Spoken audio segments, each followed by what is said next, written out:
नमस्कार, आप देख रहे हैं न्यूज़ 24 और मैं हूं आप सभी के साथ Vipnesh Mathur. Breaking with agenda में आप सभी का बहुत बहुत स्वागत है। क्या किसान फिर से बड़े आंदोलन की तैयारी कर रहे हैं? सवाल इसीलिए बड़ा है क्योंकि एमएसपी के अधिकार के लिए फिर एकजुट हो रहे किसान और आज से 17 अप्रैल तक देश भर में गांव-गांव में एकजुटता दिखाएंगे। ये अभियान चलाएंगे, गांव-गांव एकजुटता अभियान चलाया जा रहा है। तो क्या दिल्ली के बॉर्डर पर जैसा आंदोलन हुआ था वैसा आंदोलन फिर शुरू हो सकता है? क्या किसान फिर से बड़े आंदोलन की तैयारी कर रहे हैं? और इस बार किसानों का सबसे आगे बढ़कर समर्थन कर रहे हैं तेलंगाना के मुख्यमंत्री चंद्रशेखर राव, क्योंकि आज पूरी तेलंगाना कैबिनेट दिल्ली में धरने पर बैठी है और उनकी मांग है कि केंद्र आंशिक रूप से उबले चावल भी खरीद पे शामिल करे, एमएसपी में शामिल करे।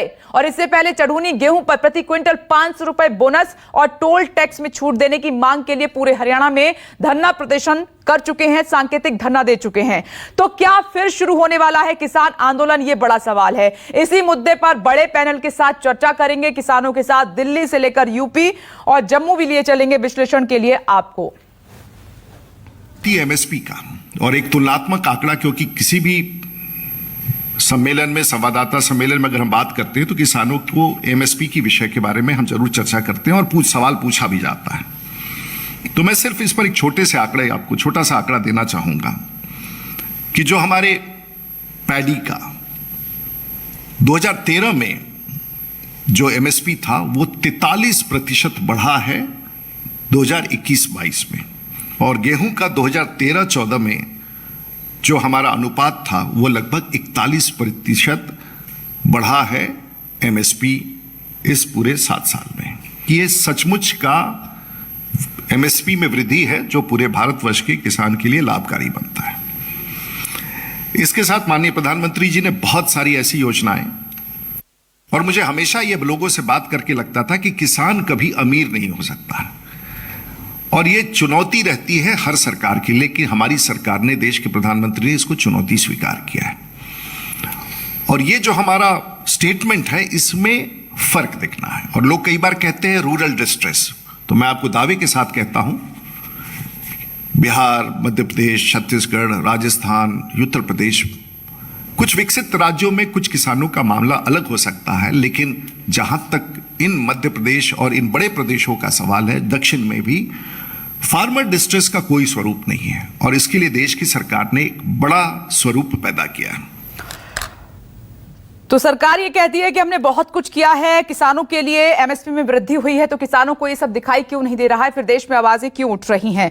मेहमानों का भी रुख करेंगे, कुछ और भी सहयोगी मेरे साथ जुड़ेंगे, लेकिन सबसे पहले आपको दिल्ली तेलंगाना भवन लिए चलते हैं। वहां पर मेरे सहयोगी प्रभाकर मिश्रा मौजूद हैं, जो कि तेलंगाना की पूरी कैबिनेट वहां पर प्रभाकर मौजूद है। सवाल मेरा आपसे यह है, इस वक्त राजीव रंजन भी जम्मू से हमारे साथ जुड़ गए, 2 और खास मेहमान हमारे साथ मौजूद हैं। क्या किसान फिर से बड़े आंदोलन की तैयारी कर रहे हैं?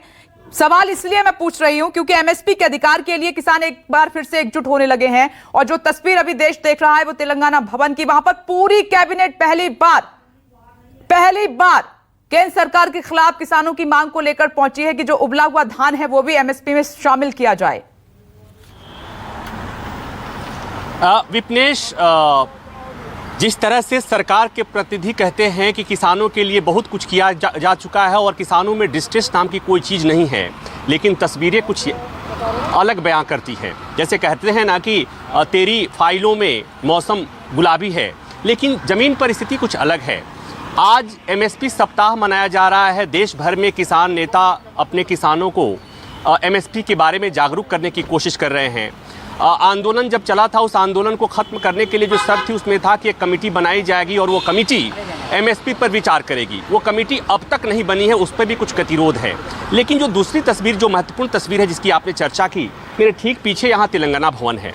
देश के इतिहास में शायद ये पहला मौका होगा जब किसी राज्य का पूरा मंत्रिमंडल अपने राज्य की राजधानी से आकर देश की राजधानी में प्रदर्शन कर रहा है। और प्रदर्शन किस लिए? कि केंद्र सरकार की पैडी खरीद नीति जो है, धान खरीदने की जो नीति है, उससे वो सरकार, तेलंगाना की सरकार नाखुश है और उसके खिलाफ ये विरोध प्रदर्शन हो रहा है। थोड़ा सा अपने दर्शकों को समझाऊं कि मसला क्या है।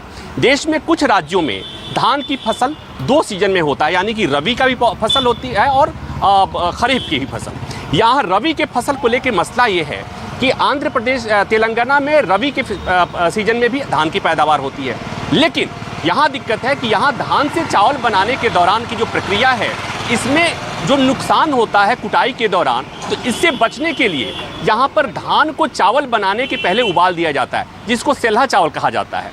अब दिक्कत यह है कि केंद्र सरकार की पॉलिसी में सेल्हा चावल खरीदने का प्रोविज़न नहीं है। तेलंगाना सरकार की आपत्ति इस बात को लेकर है कि हमारा एक सीजन का चावल वो सरकार जिस तरह से दूसरे सीजन का चावल खरीदती है, उसी तरह से इस सीजन का भी खरीदे। केंद्र सरकार ये कहती है कि चूंकि देश में सेल्हा चावल खाने वालों के जो बॉयल्ड सेमी बॉयल्ड जो चावल होता है, जिसको उसना चावल भी कहीं कहीं कहते हैं, तो उसे खरीदने वालों की, उसे खाने वालों की संख्या कम है। इसलिए वो राज्य सरकार से कह रही है कि सेल्हा चावल का उपभोग अपने राज्य में कीजिए और बाकी जो फ्रेश चावल है वो हम खरीदेंगे। इसी पॉलिसी को लेकर तेलंगाना सरकार यहाँ पर बैठी है। मेरे ठीक पीछे ये तेलंगाना भवन है, आप देखेंगे भव्य तैयारी हुई है, पूरी स्टेट मशीनरी यहाँ पर खड़ी आ गई है। मंत्रिमंडल के सदस्यों के साथ वहाँ सदन के तमाम पार्टी से जुड़े हुए जितने निर्वाचित प्रतिनिधि हैं सब आए हुए हैं। सुरक्षा का व्यापक बंदोबस्त है। लेकिन जो आपने सवाल किया था कि क्या एक बार फिर आंदोलन की सुगबुगाहट हो रही है, तो मैं कह रहा हूँ कि ऐसा कुछ दिखता भी है और उसकी वजह भी है कि जब एक आंदोलन सफल होता है तो उसके बाद स्थिति ये होती है कि लोगों में इस तरह का एक उल्लास, एक जोश होता है कि हम दोबारा भी आंदोलन खड़ा कर सकते हैं। हालांकि ये मुश्किल होगा, क्योंकि जो संयुक्त किसान मोर्चा ने साल भर तक इस आंदोलन को लड़ा था, जो हमने समझा है, जो हमने देखा है, जो हमने दर्शकों को बताया है कि वो संयुक्त किसान मोर्चा खंड खंड हो चुका है। उसमें इतने मतभेद हो चुके, उसमें से कुछ लोग चुनाव लड़ने गए, बुरी तरह हार गए, जमानत जब्त करा करके आ गए। तो उन अपने नेताओं पर उनके लोग कितना भरोसा करेंगे, बहुत मुश्किल है। दूसरी बात यह है कि जो बाकी के नेता हैं उनमें भी बहुत मतभेद है। चढ़ुनी ने 2 दिन पहले एक कॉल दिया था किसानों की कुछ समस्याओं को लेकर। उसमें एक मुख्य मांग ये थी कि चूंकि अंतर्राष्ट्रीय बाजार में गेहूं की कीमत बढ़ गई है, इसलिए किसानों को इस सीजन में 500 रुपया प्रति क्विंटल बोनस दिया जाए MSP पर। इसको लेकर आंदोलन हुआ। चढ़ुनी को किसी किसान संगठन ने समर्थन नहीं दिया था, ये भी एक जानने वाली बात है। तो ये कहना और ये मान लेना कि एक बहुत बड़ा आंदोलन खड़ा हो जाएगा, मैं नहीं देख पा रहा हूँ। लेकिन ये सही बात है कि देश के किसान अभी भी एजिटेटेड हैं, असंतुष्ट हैं। कोई राज्य सरकार, केंद्र सरकार की नीतियों के खिलाफ है, तो कोई MSP के लिए जूझ रहा है। आपको देश के अलग अलग राज्यों से, अलग अलग हिस्सों से ऐसी तस्वीरें आती हैं जहां पर लहसुन 2 रुपये किलो बिकता है, जहां पर बुंदेलखंड में किसानों की आत्महत्या की रफ्तार लगातार बढ़ती जा रही है। तो कहने का मतलब ये कि केवल सरकार के कह देने भर से इतना काफ़ी नहीं है कि हमने किसानों के लिए बहुत कुछ कर दिया। जब तक किसानों को ऐसा नहीं लगता, या जब तक किसान केंद्र सरकार की नीतियों से और उनसे जो भी रियायतें दी गई हैं वो उन तक नहीं पहुंचती है, उनकी स्थिति में सुधार नहीं होता, तब तक ये कह देना कि हमने किसानों के लिए बहुत कर दिया, ये काफ़ी नहीं है। विपनेश। बिल्कुल प्रभाकर मिश्रा, आपने सही कहा और आप नजर बनाए रखिएगा। हम चाहेंगे कि आप तेलंगाना भवन तक पहुंचे और जो सर पूरी कैबिनेट वहां पर आई हुई है उनसे बातचीत भी करें। अगली बार हम आपके पास लौटे। मेहमान भी जुड़ गए। BJP spokesperson Anila Singh ji हमारे साथ मौजूद हैं। समाजवादी पार्टी नेता भुवन जोशी भी हमारे साथ जुड़ गए हैं। कांग्रेस स्पोक्स पर्सन संजय छोकर साहब भी हमारे साथ मौजूद हैं। और मेरे सहयोगी ऋषिकेश मुजफ्फरनगर से मेरे साथ मौजूद हैं, किसानों के साथ मौजूद हैं। मैं आऊंगी आपके पास। राजीव, एक अहम सवाल यहाँ पर यह है कि न्यूज़ 24 तो चाहता है, हम चाहते हैं कि किसान, क्योंकि धूप, आंधी, तूफान, सर्दी, गर्मी, बहुत मेहनत लगाकर एक बच्चे की तरह फसल को पालता है, उसकी वाजिब कीमत उसको मिले, वो हताश ना हो, निराश ना हो, उसको नुकसान ना हो। क्योंकि कई बार बारिश उसका बड़ा नुकसान कर ही देती है और बस आंखों में आंसू होते हैं उस वक्त किसान के लिए। मेरा सवाल यहां पर यह है कि ये MSP की लड़ाई आखिर राजीव कब तक लड़ी जाती रहेगी? सरकार ये कह रही है कि MSP बढ़ी है, वृद्धि हुई है, हमने बहुत कुछ किया है, तो ये धरातल पर समझ क्यों नहीं आ रहा है? पहले किसान एकजुट हुए, अब तो एक राज्य सरकार एकजुट हो गई है केंद्र सरकार के खिलाफ।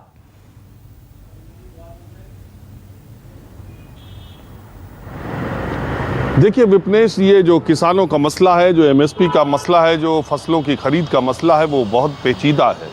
दरअसल क्या है कि जो कृषि कानून आए थे, बहुत सारे विशेषज्ञ ये मानते हैं कि हमारे देश में चावल और गेहूं का उत्पादन जिस तरह से किसान कर रहे हैं और जितना हमारे पास फूड स्टॉक है, FCI की क्षमता से ज़्यादा भंडारण की क्षमता से ज़्यादा प्रोडक्शन हो रहा है। दरअसल कृषि कानून इसीलिए आए थे कि चावल, और कुछ विशेषज्ञों का ये मानना है कि चावल और गेहूं की खेती को हतोत्साहित किया जाए और दूसरी तरफ उनको डाइवर्ट किया जाए और दूसरे फसलों, सब्जी, फलों पर या फिशरी पर या इस तरह की चीज़ें पर, पोल्ट्री पर किसान डाइवर्ट हों, इसलिए उनके लिए सुविधाएं भी दी जाएं। लेकिन मूल बात यह है कि देश के और किसानों की समस्या, देखिए एमएसपी एक बहुत बड़ी समस्या है और आपको भी पता है, पूरे देश को पता है कि राज्यों में कितने प्रतिशत किसानों की उपज राज्य सरकारें एमएसपी पर खरीदती हैं। वो आंकड़ा 15-20% है, कुछ राज्यों में 5% भी नहीं है। लेकिन जब एमएसपी का रेट ज़्यादा होता है तो उसका फ़ायदा किसानों को मिलता है, क्योंकि उससे थोड़े ही कम पर बाजार में वो बेचते हैं या कम पर भी बेचते हैं, लेकिन एमएसपी बढ़ती है तो किसानों को कुछ फ़ायदा मिलता है। तो सरकारें ये श्रेय लेने की कोशिश करती हैं हमेशा से, जो भी सरकार रहती है। कोई सरकार किसानों की अनदेखी नहीं कर सकती। इसीलिए शायद कृषि कानून अच्छा था या बुरा था ये मैं नहीं कहता, लेकिन किसानों के भयंकर विरोध के बावजूद मोदी सरकार ने 1 साल बाद उसको वापस लेने का फैसला किया। देश भर के किसानों की स्थिति दूसरी है और तेलंगाना के किसानों की स्थिति दूसरी है। देश भर के किसान अगर हमारा आज कार्यक्रम देख रहे होंगे तो उनको लग रहा होगा कि गेहूं काटने का सीजन है और तेलंगाना के किसान चावल की खरीद पर आंदोलन क्यों कर रहे हैं।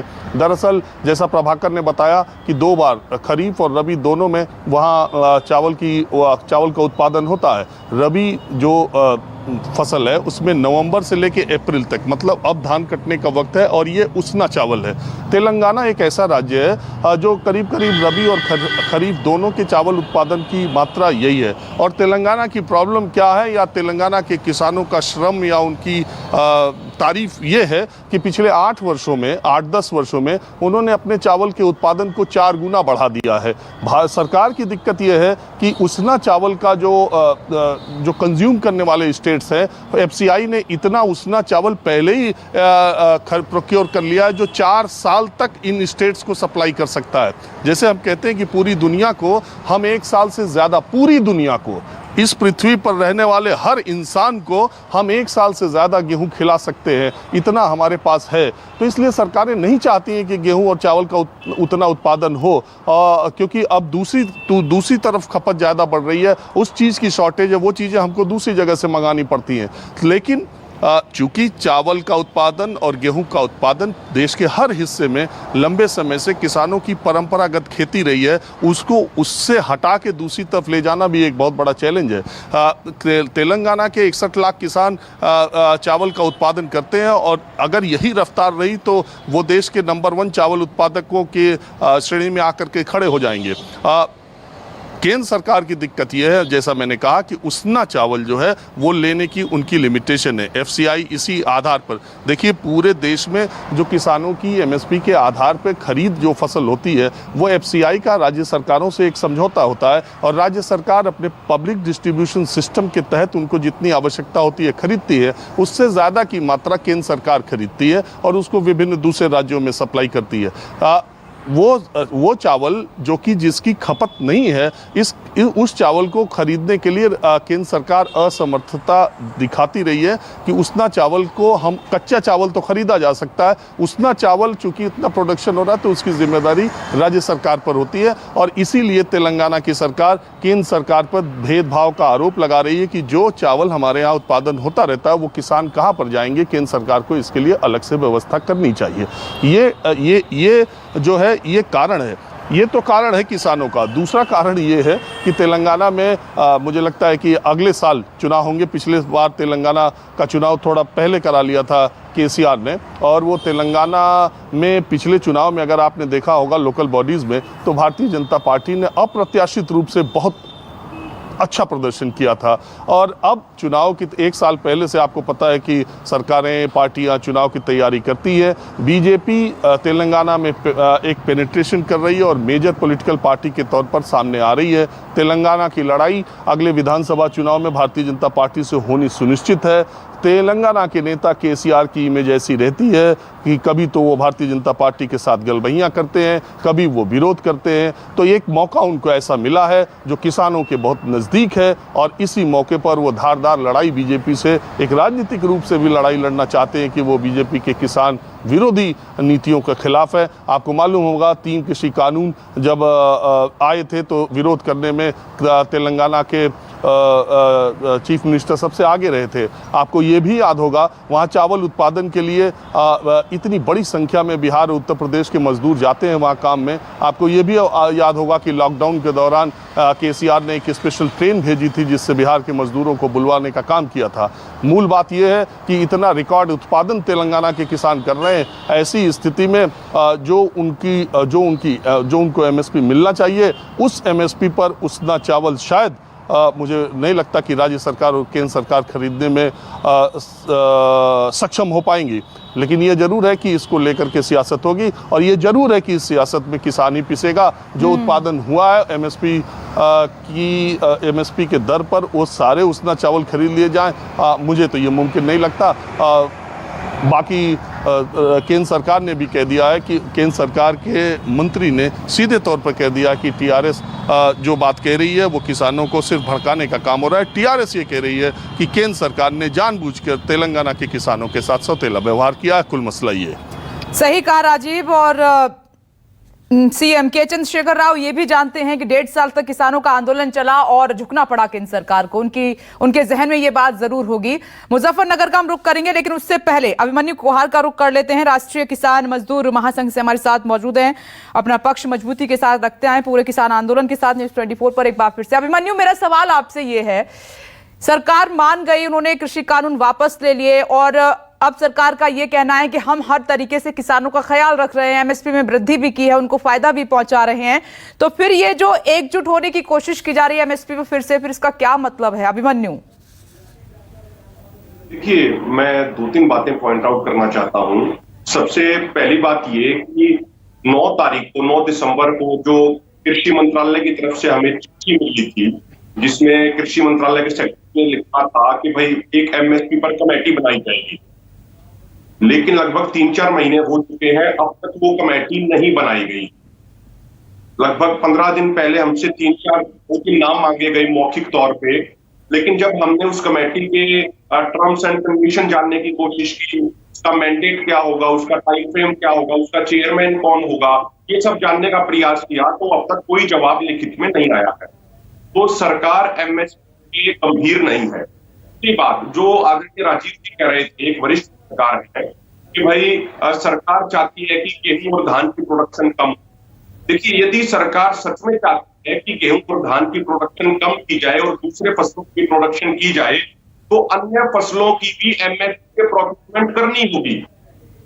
हरियाणा और पंजाब में गेहूं और धान की फसल ज्यादा इसलिए होती है क्योंकि यहाँ पे गेहूं और धान की एमएसपी प्रोक्योरमेंट होती है। यदि मैं हरियाणा पंजाब की बात, यदि अन्य फसलों पे भी अगर आप देखिए, पिछली बार सरसों के दाम अच्छे मिले थे तो अब की बार हरियाणा में सरसों की बड़े पैमाने पे खेती की है और यूक्रेन और रूस के बीच में जो युद्ध चल रहा है उसके कारण सरसों के दामों में तेजी आई है और इस बार भी सरसों के दाम एमएसपी से ऊपर रहे हैं। इस तरीके से यदि अन्य फसलों की एमएसपी पे खरीद कारण भी कि भाई एमएसपी के नीचे नहीं बिकेगा, हम एमएसपी किसानों को मिलेगा ही, तो किसान इतने समझदार हैं कि वो अन्य फसलों की तरफ भी जाएंगे। किसान ये समझता है कि जब वो मूंग की खेती करेंगे तो मूंग की खेती से उसकी जमीन की फर्टिलिटी भी ज्यादा बढ़ेगी, लेकिन समस्या ये है कि मूंग की खरीद नहीं होती है। जब खरीद नहीं होती तो किसानों को समस्या आती है। यदि सरकार अन्य फसलों को भी यह कहे कि भाई इनकी प्रोक्योरमेंट एमएसपी पे होनी चाहिए तो अपने आप क्रॉप डाइवर्सिफिकेशन हो जाएगा, उसमें प्रॉब्लम नहीं आएगी। जो अभी एक सप्ताह हम बना रहे हैं एमएसपी सप्ताह के तौर पे, तो इसका जो मेन उद्देश्य है वो ये है कि एमएसपी किस तरीके से लागू किया जा सकता है, एमएसपी के क्या क्या फायदे हैं, किस तरीके से एमएसपी प्रोक्योरमेंट संभव है, ये बातें हम ठीक है। मनीला सिंह जी से इस पर जवाब लूंगी, लेकिन राजीव ने हाथ उंगली उठाई थी। राजीव, कुछ कहना चाह रहे हैं क्या आप? जल्दी से बोलिए, फिर मैं अनिला सिंह जी का रुख करती हूँ। मैं सिर्फ ये बोलना चाह रहा हूँ कि हमारे साथ पैनल में बैठे महोदय ने कहा कि राजीव रंजन ने कहा कि सरकार ये चाहती है कि क्या गेहूं और सब, मैंने ये कतई नहीं कहा कि सरकार ने कभी किसी जगह ये कहा है कि किसान गेहूं चावल का उत्पादन न करें। मैंने कहा जो कृषि कानून आए थे उसके पीछे के तर्क कुछ कृषि वैज्ञानिकों, कुछ विशेषज्ञों के ये थे कि ऐसा लगता है कि इस कानून को लाने के पीछे सरकार की ये मंशा है कि जो भारत की परंपरागत खेती गेहूं और चावल की होती है उस किसानों को डाइवर्ट करके दूसरी तरफ ले जाया जाए, लेकिन सरकार ने ऐसा कभी नहीं कहा है। कृषि कानून लाने के पीछे जो तर्क है, क्योंकि हमारे ज़्यादातर बड़े इलाकों में आप देखें उसके बहुत कारण है।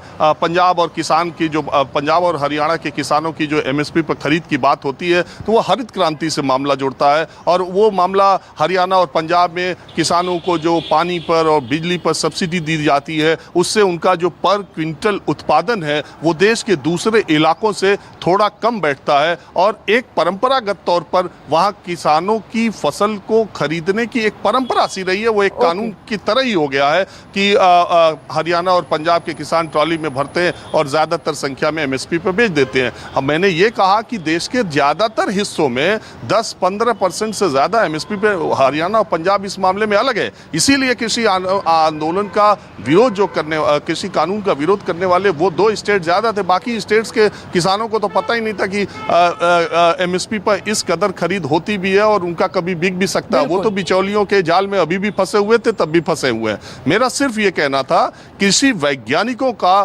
कुछ विशेषज्ञों का ऐसा मानना था कि चावल और गेहूं की खेती को इस कानून के आने के बाद हतोत्साहित किया जा सकेगा। सिर्फ मैं ये कहना चाह रहा था, सरकार ने कभी ऐसा नहीं कहा था। ठीक है अनिला सिंह जी, मैं आपके पास आ रही हूँ। मैं एक सवाल ये पूछ रही हूँ सबसे पहले। अनिला सिंह जी, आप अभिमन्यु कोहार ने जो बात कही है, जो सवाल वो उठा रहे हैं MSP को लेकर, कमेटी को लेकर, उस पर जवाब दीजिएगा कि देश के किसी भी कोने में अगर किसान को कोई नुकसान होता है या दुर्दशा होती है तो सीधे केंद्र सरकार की तरफ उंगली क्यों उठती है? और दूसरी तरफ ये बात भी सामने निकल कर आ रही है कि अब दोनों तरफ से मुश्किल हो रही है। एक तरफ किसान अड़ गए हैं, MSP सप्ताह मना रहे हैं, तो दूसरी तरफ आप देखिए पूरी तेलंगाना सरकार दिल्ली में आ गई है केंद्र सरकार के अगेंस्ट।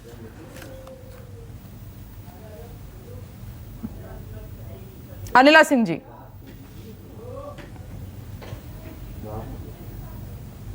चलिए अनिला सिंह जी से अभी संपर्क नहीं हो पा रहा है, लेकिन अभी 2 और गेस्ट हमारे पास मौजूद है। लेकिन मुजफ्फरनगर का मैं रुख करना चाहूंगी और वहां पर ऋषिकेश के साथ बहुत सारे किसान मौजूद है। ऋषिकेश, सीधी बात कीजिए उनसे कि अभी 6 महीने भी नहीं हुए हैं, सरकार ने तीनों कृषि कानून वापस लिए हैं। अब MSP के अधिकार के लिए फिर से एकजुट हो रहे हैं किसान। इस बार आगे का प्लान क्या है, क्या कह रहे हैं?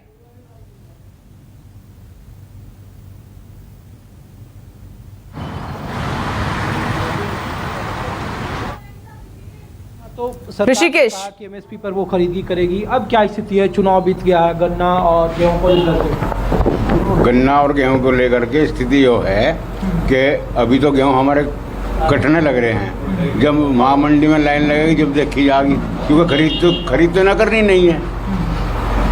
गन्ने की भी यही स्थिति है।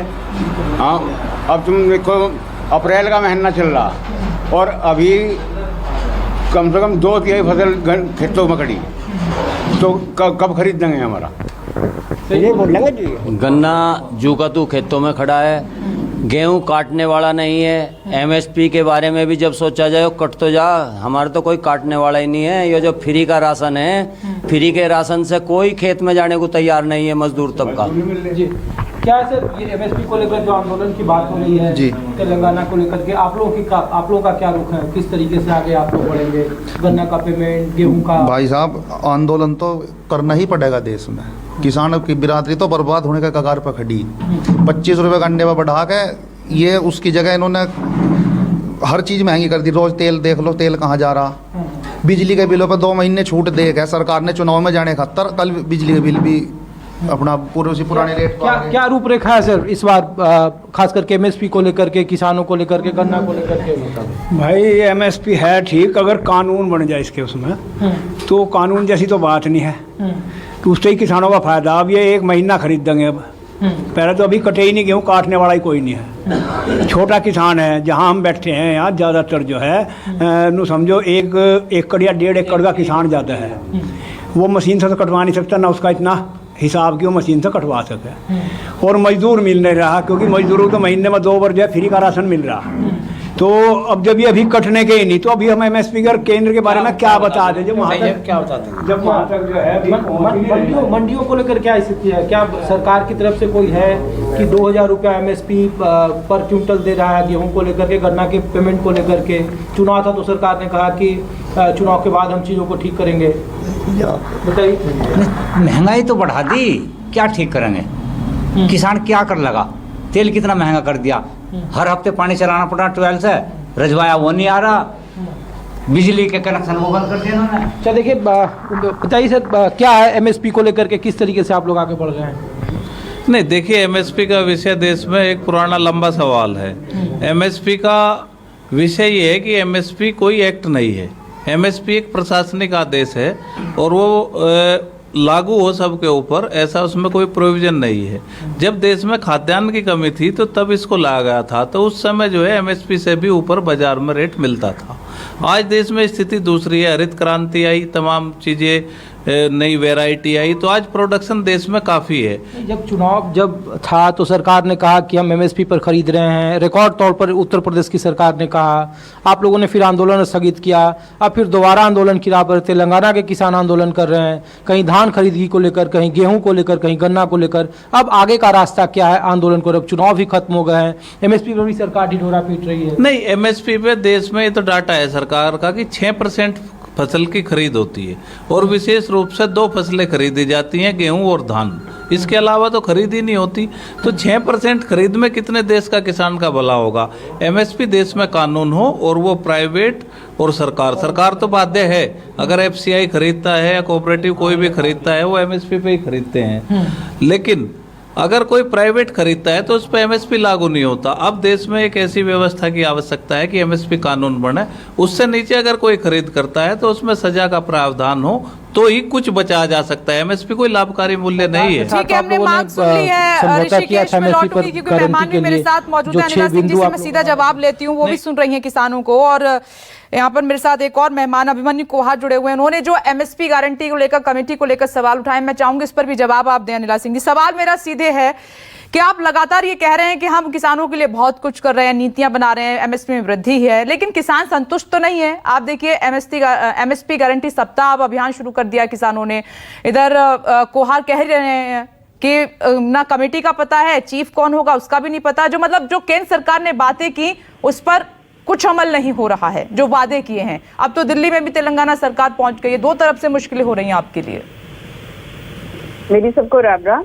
और देखिए, बिल्कुल एमएसपी सप्ताह बनाए, इनको पूरा अधिकार है, पूरा 1 साल से ज्यादा एजिटेशन भी किया, किसानों को अपनी आवाज उठानी चाहिए, इसमें कोई दो राय नहीं है। हर व्यक्ति को ये अधिकार हमारे संविधान ने दिया हुआ है कि कानून के दायरे में रहकर आप बिल्कुल आंदोलन भी कर सकते हैं, अलग अलग कार्यक्रमों का आयोजन भी कर सकते हैं।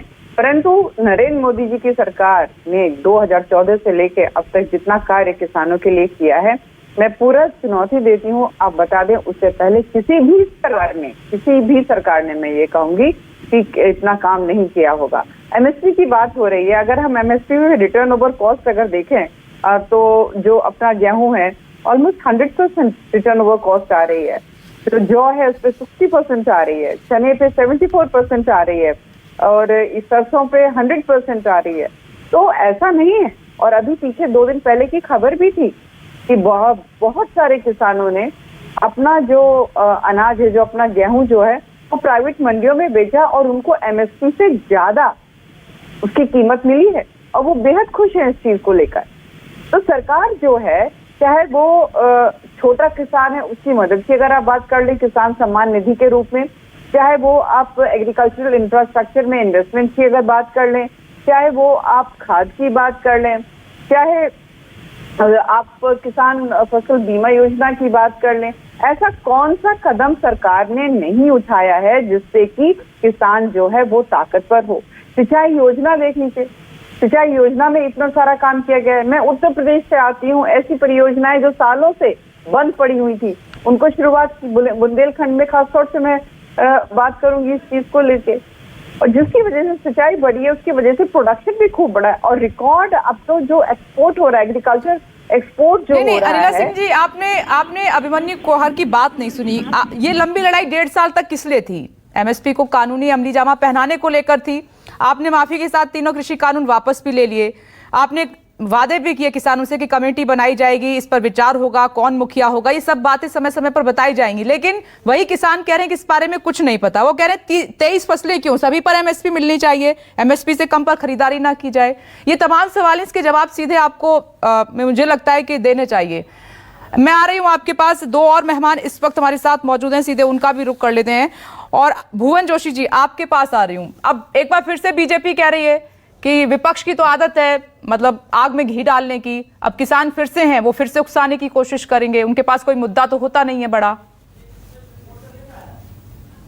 और प्रदेश ने देखा कि किसान आंदोलन इतने लंबे समय, 1 वर्ष से अधिक चला और उसमें 700 किसानों की शहादत को हमने देखा और किस तरह भारतीय जनता पार्टी के नेता चाहे किसानों को एक अमर्यादित भाषा जैसे कि आतंकवादी, पाकिस्तानी, खालिस्तानी कहते रहे। इसके बाद भी उन्होंने किसानों ने बड़ा मन दिखाया और आदरणीय प्रधानमंत्री जी के जब उन्होंने तीनों कृषि कानून के लिए माफी मांगते हुए और ये कहा कि हम वापस लेते हैं, तो किसानों ने बड़ा मन दिखाते हुए, यहाँ पर भी किसानों ने अपना बड़ा मन दिखाया और उन्होंने आंदोलन को वापस लिया। अब भारतीय जनता पार्टी के गैर पाले में है और भारतीय जनता पार्टी को और केंद्र सरकार को अब बड़ा मन दिखाते हुए किसानों की जो मुख्य मांग है, एमएसपी पर जो कानून बनाने की मांग है, उसको बनाना चाहिए। निश्चित तौर पर जो समाजवादी पार्टी के कार्यकर्ता होने के कारण मैं निश्चित तौर पर कहना चाहता हूं कि समाजवादी पार्टी किसानों की लड़ाई को सड़क से सदन तक माननीय अखिलेश यादव जी के नेतृत्व में लड़ेगी, क्योंकि यहाँ की महान जनता ने, उत्तर प्रदेश की महान जनता ने हमको एक मुख्य विपक्ष बनाकर भेजा है। हम उसका धन्यवाद करते हुए इनकी लड़ाई को लड़ने का काम करें। ठीक है संजय छोकर जी, आपके पास आ रही हूं।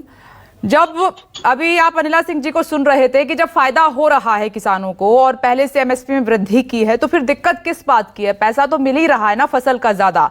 तो आप कैसे देख रहे हैं दोबारा किसान प्रोटेस्ट करने जा रहे हैं, एकजुट हो रहे हैं एमएसपी को लेकर? नहीं, देखिए आपके रिपोर्टर अंजिला जी के, मैं यूपी से आती हूँ और आपके रिपोर्टर ने यूपी की रिपोर्ट लोगों की बात सुनाई, किसानों की बात सुनाई कि क्या किसान बोल रहे हैं। तो आप किसानों की बात सुनिए, किसान कितना दुखी है। और जो बात आज का जो विषय है वो ये है कि जो बात सरकार ने चुनाव से पहले आंदोलन को खत्म करने के लिए अपना वादा किया था, अपनी बात रखी थी, वो क्यों पूरा नहीं कर पा रही? क्योंकि जो बेसिक समस्याएं हैं क्यों सरकार नहीं सुन पा रही? क्या दिक्कतें हैं इसमें, वो उस पर चर्चा होनी चाहिए, ना कि वो अंजला जी दूसरी तरफ घुमा रही थी बातों को। तो मेरा ये कहना है कि जो चुनाव से पहले जो वादे किए थे सरकार ने, उस पर उसको खरा उतरना चाहिए।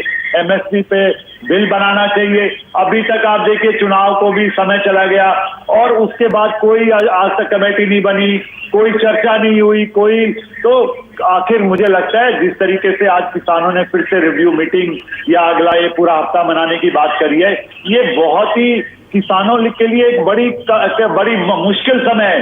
पहले 1 साल किसान सड़कों पे बैठा रहा, कितनी दिक्कतें आई किसानों को, सरकार ने नहीं सुनी। जब चुनाव आया उनको लगा कि इस चुनाव में कहीं किसानों का नुकसान ना हो जाए, यूपी में चुनाव था, तो उससे पहले इन्होंने वादे किए और किसानों ने इनकी बात मान ली। तो आज सरकार को बात माननी चाहिए। किसानों की जो बेसिक समस्याएं हैं, एमएसपी एक बड़ी समस्या है, इसको समझना चाहिए। अभी मैं देख रहा था, अंजना जी भी बोल रही थी और भी बीजेपी के नेता बोल रहे हैं कि बहुत फायदा हुआ है। अरे कोई आंकड़ा तो बताइए। आप किसान अगर संतुष्ट है, किसानों का रेट ज्यादा मिल रहा है, तो किसानों को के बीच में जाके बात करिए। किसान क्यों फिर से आंदोलन करने की तैयारी कर रहा है, क्यों ये समस्या दोबारा से खड़ी हो रही है?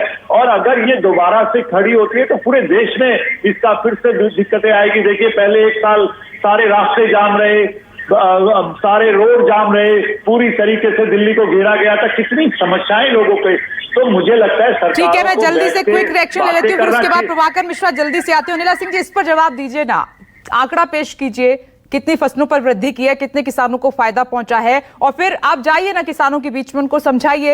ये देखिए एक बार फिर से शुरुआत हो रही है। अभिमन्यु कुहार यही कह रहे हैं कि जो वादा किया था उस पर स्पष्टीकरण है नहीं। कमेटी का क्या हुआ, चीफ का हुआ क्या हुआ, कौन सदस्य होगा, कौन अध्यक्ष होगा उसका, इस पर कुछ बताया ही नहीं जा रहा है। बड़ा कंफ्यूजन सा फिर से क्रिएट हो रहा है। और दूसरी तरफ तेलंगाना से एक लड़ाई शुरू हो गई है, वो भी केंद्र सरकार के अगेंस्ट है। चंद्रशेखर राव दिल्ली में बैठे पूरी कैबिनेट के साथ, वो कह रहे हैं कि केंद्र सरकार भेदभाव कर रही है धान खरीद की नीति को लेकर, पॉलिसी पर सवाल उठा रहे हैं।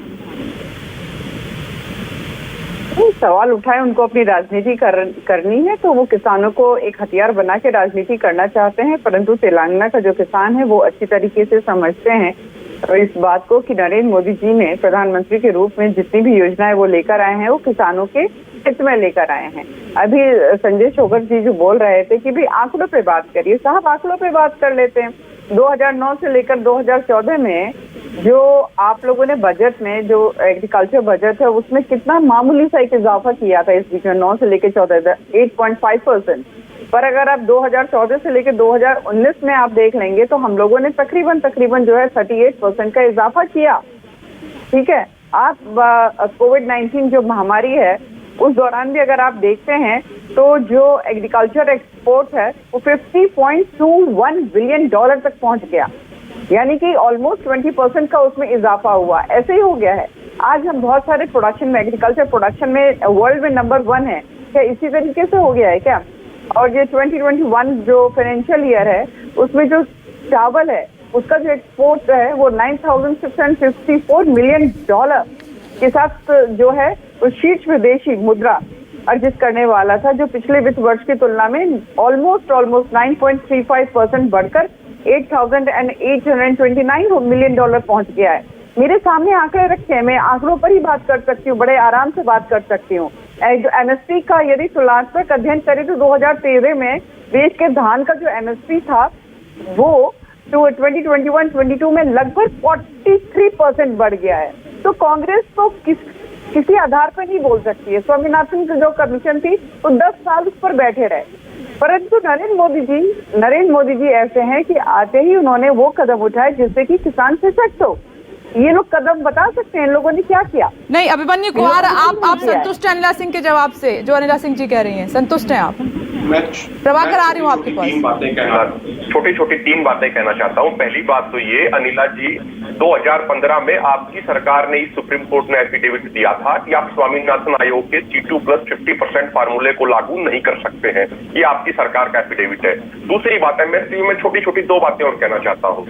2017-18 में जबलपुर हाईकोर्ट के एक उन्होंने वर्डिक्ट दिया है जिसमें उन्होंने कहा, जब MP Madhya Pradesh government versus अन्नदाता किसान संगठन समिति का एक केस था तो उसमें हाईकोर्ट ने कहा कि APMC मंडीज के अंदर किसी भी फसल की पहली बोली MSP से नीचे नहीं हो सकती, यानी पहली बोली हर हाल में MSP या MSP से ऊपर होनी चाहिए। और अंतिम बात मैं ये कहना चाहता हूँ, आज से कुछ साल पहले प्रधानमंत्री मोदी जी ने एक योजना शुरू की थी, PM आशा योजना, जिसके तहत उन्होंने कहा था यदि कोई फसल MSP से नीचे बिकेगी तो जो डिफरेंस होगा वो सरकार पे करेगी।